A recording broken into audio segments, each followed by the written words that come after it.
Class 9th की इस video में हम लोग ग्रेविटेशन के बारे में पढ़ेंगे। तो ग्रेविटेशन में पढ़ने से पहले मैं कुछ एक बेसिक हिस्ट्री बताता हूँ। हमारे पास ना नेचर में 4 तरह की इंटरेक्शन होती हैं। ग्रेविटी जो है वो उनमें से एक है।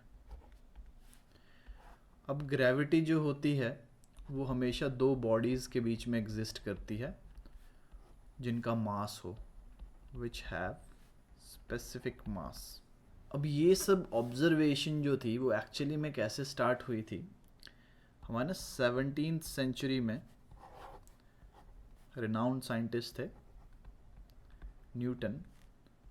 तो एक्चुअली में न्यूटन के सिर पे सेब गिरा था, तो मैं इसको लिख रहा हूँ यहाँ पे एप्पल स्टोरी थी हमारे पास।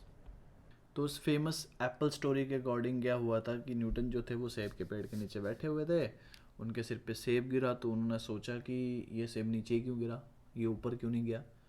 तो तब उन्होंने थ्योरी दी थी और उस थ्योरी से उन्होंने एक्सप्लेन किया कि कैसे प्लैनेट जो हैं सन के अराउंड रिवॉल्व करते हैं। तो उन्होंने 1687 यानी कि 17th सेंचुरी के ना एंड में उन्होंने अपना लॉ दिया था जिसको हम लोग बोलते हैं न्यूटन्स लॉ ऑफ ग्रेविटेशन। जब उन्होंने ये लॉ दिया था ना, उसी टाइम पे उन्होंने 3 लॉ और भी दिए थे, मोशन के जो लॉ दिए थे ना, वो सारे लॉज उन्होंने उस टाइम पे दिए थे। तो न्यूटन्स लॉ ऑफ ग्रेविटेशन क्या बोलता है कि सपोज हमारे पास 2 बॉडीज़ हैं, एक बॉडी है ए, दूसरी बॉडी है बी।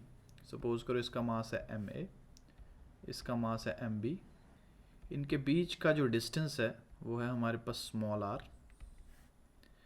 तो न्यूटन के अकॉर्डिंग जो भी ग्रेविटेशनल फोर्स थी वो डायरेक्टली प्रोपोर्शनल थी जो भी 2 मासेस थे उनके प्रोडक्ट के, और जो भी ये ग्रेविटेशनल फोर्स थी ना ये इन्वर्सली प्रोपोर्शनल थी जो भी उनके बीच में डिस्टेंस था उसके स्क्वायर के इन्वर्सली प्रोपोर्शनल थी। तो ये 2 पॉइंट्स थे जो न्यूटन ने बताए थे। तो इन दोनों से क्या कंक्लूजन निकलता है कि हमारे पास 2 मासेस होंगे, उनके बीच में फोर्स एग्जिस्ट करेगी। अब ग्रेविटेशन फोर्स के ना कुछ एक करेक्टर थे। जो ग्रेविटेशनल फोर्स होती है वो हमेशा अट्रैक्टिव होती है नेचर में, यानी कि मास जो होंगे वो एक दूसरे को हमेशा अट्रैक्ट करेंगे, रिपेल नहीं करेगा कोई भी। दूसरी चीज़ जो ग्रेविटेशन फोर्स के बारे में ध्यान देनी है वो ये देनी है कि मास डिपेंडेंसी है हमारे पास, मास डिपेंडेंसी है हमारे पास, यानी कि जितना मास ज़्यादा होगा ग्रेविटेशनल फोर्स भी उतनी ज़्यादा होगी। इसको मैं एफ जी से रिप्रेजेंट कर देता हूँ। ग्रेविटेशनल फोर्स भी क्या होगी, ज़्यादा होगी। ग्रेविटेशनल फोर्स जो है वो एक एक्शन रिएक्शन फोर्स है, वो हमेशा 2 मासेस के बीच में एग्जिस्ट करेगी। तो मैं यहाँ लिख देता हूँ एग्जिस्ट बिटवीन 2 मासेस। तो सपोज करो अगर कोई बॉडी है वो अकेली प्रेजेंट है तो कोई फोर्स नहीं लगेगी। फोर्स के लिए 2 बॉडीज़ चाहिए, हमेशा चाहिए फोर्स के लिए 2 बॉडीज़। इन बात का ध्यान रखना, इस बात का। तो बेसिकली क्योंकि हमारे पास प्रोडक्ट है मासेस का ना, इस वजह से कॉन्सेप्ट आता है कि जब भी हमारे पास ग्रेविटेशन फोर्स लगेगी, सपोज करो जो हमारे पास ना force on A due to B जो है वो इस डायरेक्शन में है, और force on B due to A जो है वो इस डायरेक्शन में है। ये दोनों जो होंगे ना वो एक्शन रिएक्शन पेयर फोर्सेस होंगी। एक्शन रिएक्शन पेयर होगा ये हमारे पास। जो न्यूटन का 3rd लॉ था ना, every action has equal and opposite reaction, वही है। तो जितनी फोर्स ए वाला ऑब्जेक्ट लगाएगा बी पे उतनी ही फोर्स बी वाला ऑब्जेक्ट लगाएगा ए पे। तो कुल मिला के हमारे पास इक्वल एंड ऑपोजिट फोर्सेस आएंगी। जैसे सपोज करो हमारे पास जो है, अगर हम स्विमिंग पूल में ना जंप कर रहे हैं तो एक्चुअली में हमारे बीच में और अर्थ के बीच में ग्रेविटेशन फोर्स है ना, तो अगर हम अर्थ की तरफ को जा रहे हैं तो अर्थ भी हमारी तरफ आती है, लेकिन हमें वो दिखती नहीं क्योंकि अर्थ का एक तो साइज़ बहुत बड़ा है और ऊपर से जो अर्थ का मास है ना वो हमारे कंपैरेटिवली 10⁻23 टाइम्स हैवियर है। तो उसकी एक्सेलरेशन उतनी ही छोटी होगी, क्योंकि हमें पता है ना फोर्स मास इनटू एक्सेलरेशन होती है। मास ज़्यादा होगा तो एक्सेलरेशन कम होगी, और हमारा मास कम है तो हमारी एक्सेलरेशन ज़्यादा होगी। जो सेकंड पॉइंट है हमारे पास न्यूटन के लॉ ऑफ ग्रेविटेशन का, कि जो फोर्स होती है वो इन्वर्स स्क्वायर लॉ फॉलो करती है, यानी कि जो फोर्स है वो इन्वर्सली प्रोपोर्शनल होती है 2 मासेस के बीच में जो भी डिस्टेंस है ना उसके स्क्वायर के। तो इन्वर्स स्क्वायर लॉ फॉलो करने की वजह से अगर हमारे पास जो डिस्टेंस है वो डबल होगा तो हमारे पास जो फोर्स है वो कितनी रह जाएगी, 1/4 रह जाएगी। अगर मैं डिस्टेंस को जो है हाफ कर रहा हूँ, ठीक है, सपोज करो मैंने आर को क्या कर दिया, हाफ कर दिया, तो मेरे पास जो ग्रेविटेशन फोर्स होगी ना वो 4 टाइम्स इंक्रीज कर जाएगी। तो इस बात का ध्यान रखना। अब क्या बोलते हैं, हमारे पास ना ये दोनों की दोनों जो प्रॉपर्टीज़ है वो तो आ गई कि प्रोडक्ट ऑफ मासेस के इक्वल होता है, और हमारे पास जो होता है इन्वर्सली प्रोपोर्शनल होता है जो भी उनके बीच में डिस्टेंस होता है उसके स्क्वायर के। तो इस फॉर्मूले को कंबाइन करूँगा ना तो मेरे पास ये फॉर्मूला बनता है। तो force, gravitation force is directly proportional to product of masses that is MA/MB upon R square. अब ये जो प्रोपोर्शनैलिटी है ना, प्रोपोर्शनैलिटी के साइन को हटाने के लिए हम लोग कांस्टेंट यूज़ करते हैं, और वो है हमारे पास यूनिवर्सल ग्रेविटेशनल कांस्टेंट। ये जो G है हमारे पास, ये क्या है, यूनिवर्सल ग्रेविटेशनल कांस्टेंट।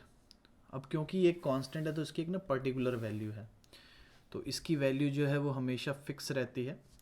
तो मैं इसकी वैल्यू बता देता हूँ, जो रहेगी वो है 6.67 इंटू 10⁻⁻11 न्यूटन मीटर स्क्वायर पर kg स्क्वायर। तो इस बात का ध्यान रखना। तो ये यूनिट आई कैसे, तो वो पढ़ते हैं। अभी हमें पता ना कि हमने फोर्स का फॉर्मूला क्या निकाला है, ग्रेविटेशन फोर्स का, universal gravitational constant into product of masses, जो क्या था MA और MB। अगर मैं दोनों बॉडीज़ को A और B ले रहा हूँ और उनके बीच में जो भी डिस्टेंस था उसका स्क्वायर। अभी हम क्या करते हैं ना, हम इसकी यूनिट बना के देखते हैं कि यूनिट कैसे बनेगी। अभी देखो मुझे पता है फोर्स की यूनिट न्यूटन होती है, G की यूनिट मैंने फाइंड आउट करनी है, मास की यूनिट होती है kg, तो मैं इसको kg स्क्वायर लिखूँगा। जो मेरे पास उनके बीच का डिस्टेंस है ना उसकी यूनिट होती है, डिस्टेंस को मीटर में मेजर करते हैं, डिस्टेंस का स्क्वायर होगा तो मीटर स्क्वायर हो जाएगा। जब मैं इसको क्रॉस मल्टीप्लाई करूँगा ये बन जाएगा न्यूटन मीटर स्क्वायर पर kg स्क्वायर, और यही मेरे पास क्या है, यूनिट है जो मैंने यहाँ लिखी थी। तो अब बेसिकली हम ये पढ़ चुके हैं कि हमारे पास जो ग्रेविटेशनल फोर्स है वो एग्जिस्ट करती है दो मासेस के बीच में, और जो ग्रेविटेशन फोर्स होती है दो मासेस के बीच में वो एक एक्शन रिएक्शन पेयर है, यानी कि इक्वल एंड ऑपोजिट होती है हमेशा फोर्स, उनकी रेशो 1:1 रहेगी। ऐसे एग्जांपल बता देता हूँ एक, सपोज करो ये अर्थ है और ये कोई छोटा सा ऑब्जेक्ट लगा लो, अर्थ का मास कैपिटल M, ऑब्जेक्ट का मास स्मॉल m। तो एक्चुअली में जो अर्थ फोर्स लगाएगी इस ऑब्जेक्ट पे उतना ही ये ऑब्जेक्ट फोर्स लगाएगा इस पे। तो फोर्स, ग्रेविटेशन फोर्स बाय अर्थ की अगर मैं रेशियो लूँ ग्रेविटेशन फोर्स बाय ऑब्जेक्ट के साथ, तो वो हमेशा 1:1 आएगी। तो 1:1 आएगी रेशियो हमेशा, क्योंकि इक्वल एंड ऑपोजिट फोर्स रहेगी, एक्शन रिएक्शन पेयर है। मैं बार बार ये बात कह रहा हूँ, ये इंपॉर्टेंट बात है। और कैसे डिस्टेंस के साथ चीज़ें चेंज होती हैं मैंने बता दिया, इन्वर्स स्क्वायर लॉ फॉलो हो रहा है। इन्वर्स स्क्वायर लॉ के अकॉर्डिंग अगर डिस्टेंस बढ़ाओगे तो ग्रेविटेशन फोर्स कम होगी स्क्वायर के अकॉर्डिंग, डिस्टेंस को 2 टाइम्स बढ़ाओगे ग्रेविटेशन फोर्स 4 टाइम कम हो जाएगी, डिस्टेंस को 3 टाइम्स इंक्रीज करोगे ग्रेविटेशन फोर्स 1/9 टाइम रिड्यूस हो जाएगी। तो इस बात का ध्यान रखना। तो ये हमारे पास ना फर्स्ट लेक्चर था हमारा ग्रेविटी का। तो इसमें एक बात और बताता हूँ, इस बात का ध्यान रखना कि हमारे पास ग्रेविटेशन और ग्रेविटी में क्या फ़र्क है। किन्हीं भी दो मासेस के बीच में ना, किन्हीं भी दो मासेस के बीच में जो फोर्स लगती है उसको हम लोग ग्रेविटेशन बोलते हैं। लेकिन ग्रेविटी क्या होती है, अर्थ और किसी ऑब्जेक्ट के बीच में जो फोर्स लगती है उसको हम ग्रेविटी बोलते हैं। ठीक है, अब कैपिटल G और स्मॉल g का भी ध्यान रखना। जो कैपिटल G होता है हमारे पास वो यूनिवर्सल ग्रेविटेशनल कांस्टेंट है,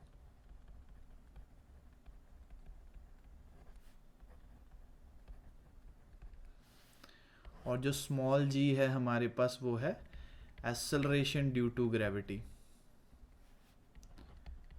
यानी कि जब ऑब्जेक्ट कोई ना फ्री फॉल करता है under the effect of gravity, यानी कि तुमने बस उसको ड्रॉप किया है, तो उस टाइम उस पर एक्सेलरेशन कितनी लगती है, वो एक्सेलरेशन ड्यू टू ग्रेविटी होती है। एक्सेलरेशन ड्यू टू ग्रेविटी की वैल्यू 9.8 मीटर पर सेकेंड स्क्वायर होती है पोल पे, इक्वेटर पे थोड़ी सी कम होती है। और यूनिवर्सल ग्रेविटेशन कांस्टेंट की तो जो वैल्यू थी वो मैंने बताई थी, 6.67 इंटू 10⁻⁻11 न्यूटन मीटर स्क्वायर पर केजी स्क्वायर। तो ये हमारे पास फर्स्ट लेक्चर था। जो नेक्स्ट लेक्चर होगा उसमें हम लोग acceleration due to gravity, mass, weight के कॉन्सेप्ट को पढ़ेंगे, और उसके बाद हम लोग जो है ना वो मून और अर्थ की ग्रेविटी को कंपेयर करेंगे, मून और अर्थ की ग्रेविटी को कंपेयर करेंगे।